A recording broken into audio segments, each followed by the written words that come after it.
तो नमस्कार दोस्तों, कैसे हो आप सब। स्वागत करता हूं आप सबका एक नए एपिसोड में, एक नए अंक के अंदर अपने यूट्यूब चैनल स्टोरीज ऑफ बाबा नीम करौली।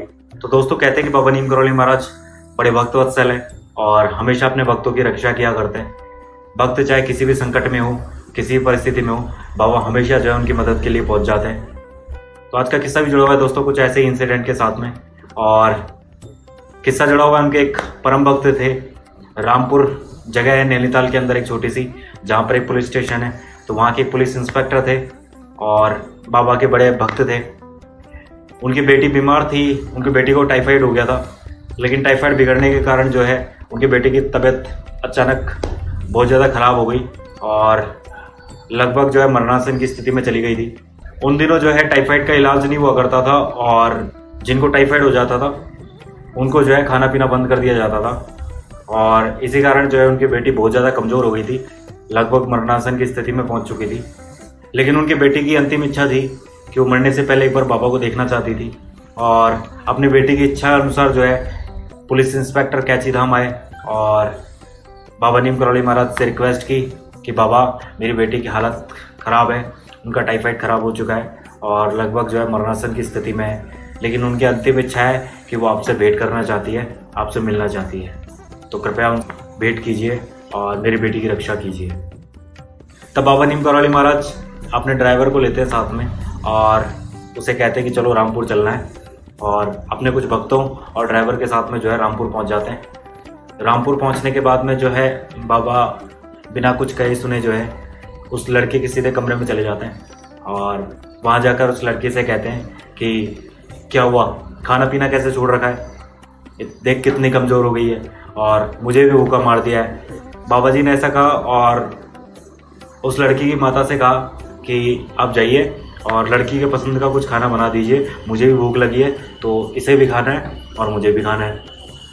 तब लड़की की माँ ने सोचा कि इसकी कई दिनों से तबीयत खराब है और खाने पीने के लिए जो है मना किया हुआ है, ठीक है। फिर भी बाबा के कहने पर जो है रसोई में चली गई। उसने उस लड़की के पसंद का कुछ खाना बनाया और लाकर जो है बाबा जी और उस लड़की के सामने रख दिया। तब बाबा ने उस लड़की के सर पे हाथ फेरा और उसे कहा कि चल उठ, कुछ खा ले, मुझे भी भूख लग रही है, तेरे चक्कर में मैं भी भूखा रह गया। और बाबा का इतना कहना था, लड़की के सर पे हाथ फेरना था कि लड़की उठकर बैठ गई और उसने जो है उसमें से कुछ खाना खाया और खाना खाकर जो है वहीं बैठ गई। अब बाबा ने जो है खाना खाकर उस लड़के से कहा कि चल उठ, मुझे कुछ देर आराम करना है। अब बाकी जो घर वाले थे वो सारे देखकर सरप्राइज थे कि बाबा ऐसा बिहेव क्यों कर रहे हैं, एक बीमार लड़की को बोल रहे हैं कि तो उठ, मुझे तेरी जगह आराम करना है। पर उनकी लीला है, कोई नहीं जानता है। तो बाबा ने उस लड़की से कहा उठने के लिए।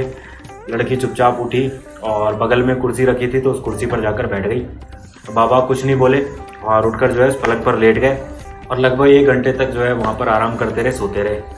और कुछ देर वहाँ पर आराम करने के बाद में बाबा वहाँ से उठे और चुपचाप वापस कैची धाम आ गए।